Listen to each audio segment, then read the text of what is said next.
5 अप्रैल के दिन जो कक्षा 11वीं का राजनीति का पेपर होने वाला है, उसका आज के इस वीडियो में हम फुल सॉल्यूशन देखने वाले हैं। तो यहाँ से बढ़िया से स्क्रीनशॉट आप लेते चलिए। 1 से लगाकर 23 तक के सारे प्रश्नों का अच्छे से स्क्रीनशॉट देने का प्रयास करूँगा और अथवा सहित अच्छे से कंप्लीट करिएगा। यही प्रश्न आपके एग्जाम पेपर में आने वाले हैं। ठीक है, 4 सेट में आपको दूंगा, जिन्हें आप अच्छे से कंप्लीट कर लेंगे तो आपका 1 अंक भी नहीं कटेगा। तो यहाँ से देखिए सही जोड़ी, इसके बाद में है एक वाक्य में उत्तर, सत्य और असत्य। बढ़िया से स्क्रीनशॉट ले लीजिए, ज़्यादा टाइम बर्बाद ना करते हुए जल्दी जल्दी से आप स्क्रीनशॉट इनके लेते चलिए और अच्छे से कंप्लीट करिएगा। विश्वास रखिएगा, यही प्रश्न आपके एग्जाम पेपर में आने वाले। पर लेकिन शर्त इतनी सी है कि 4 सेट में बताऊंगा, 4 सेटों को आपको अच्छे से कंप्लीट करना पड़ेगा। तो ये आपका पहला सेट चल रहा है जिसका फुल सॉल्यूशन आपको दिया जा रहा है। ठीक है, संविधान किसे कहते हैं, यहाँ से 2-2 अंक के क्वेश्चन आंसर आपके स्टार्ट हो चुके हैं। मौलिक अधिकारों के महत्व के कोई 2 बिंदु लिखना है। यहाँ से क्वेश्चन नंबर 8, राज्य के नीति निर्देशक तत्वों के महत्व के कोई 2 बिंदु लिखना है। इसके बाद है भारतीय चुनाव आयोग की किन्हीं 2 समस्याओं का वर्णन करना है, यानी कि 2 समस्याएं बतानी है। ठीक है, भारतीय चुनाव प्रणाली के दोष बताने हैं। थोड़ा सा छोटा कर देता हूँ, बढ़िया से स्क्रीनशॉट लेते चलिए। इसके बाद में कार्यपालिका से आप क्या समझते हैं, और देखिए जिसके ऊपर एम लगा हुआ है वही अच्छे से करना है। नौकरशाही का क्या अर्थ है। फिर यहाँ से क्वेश्चन नंबर 1, ये सारे ही प्रश्न बहुत ही महत्वपूर्ण हैं, अच्छे से कंप्लीट करिएगा। ठीक है, 5 अप्रैल के दिन आपका एग्ज़ाम होने वाला है, अभी टाइम से अच्छे से कंप्लीट करिएगा और पूरे पेपर का फुल सॉल्यूशन अच्छे से समझ लीजिएगा। ठीक है,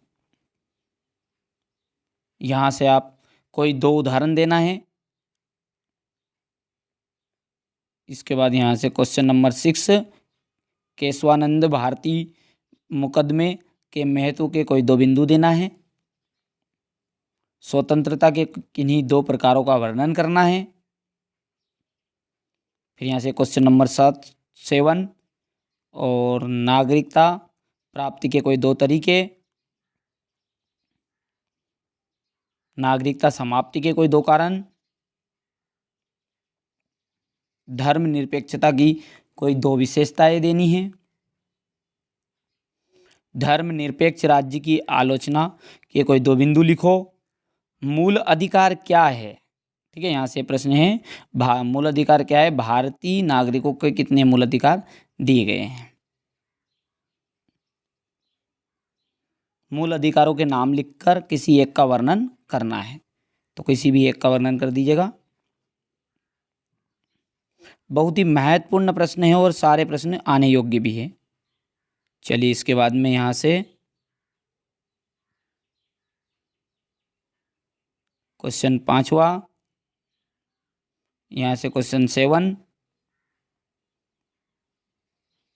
फिर यहाँ से क्वेश्चन नंबर जो 2 है, भारत सरकार ने सामाजिक न्याय की स्थापना हेतु कौन कौन से कदम उठाए हैं। धर्मनिरपेक्ष राज्य की कोई 4 विशेषताएं बतानी है। अच्छे से कंप्लीट करिएगा। फिर मैं दोबारा बोल रहा हूँ, जिन्हें भरोसा है वहाँ करिएगा, जिन्हें भरोसा नहीं है मत करिएगा।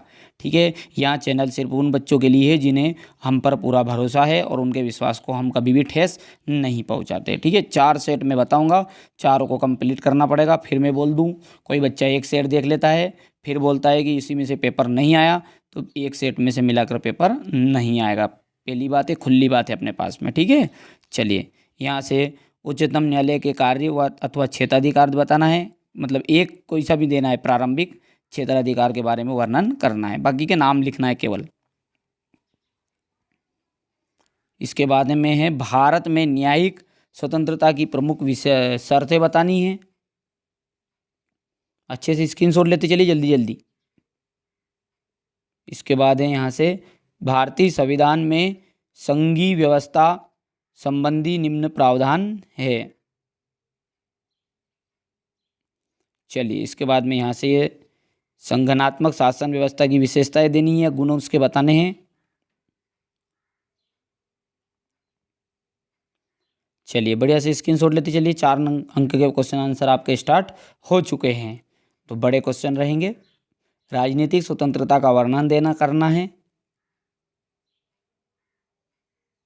आर्थिक असमानता को दूर करने के कोई 3 उपाय देने हैं।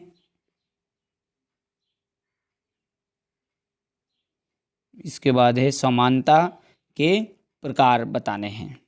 बढ़िया से कंप्लीट करिएगा। सामाजिक समानता, धार्मिक समानता, इसके बाद में आर्थिक समानता, राजनीतिक समानता, अवसर की समानता और वैधानिक समानता। तो ये था आपका सेट ए, जिसका मैंने फुल सॉल्यूशन देने का प्रयास किया। यदि वीडियो आपको पसंद आया हो, लगता है कि इस चैनल की वजह से 1% भी लाभ होगा, तो चैनल को सब्सक्राइब अभी तक नहीं किया है तो आप कर लीजिएगा।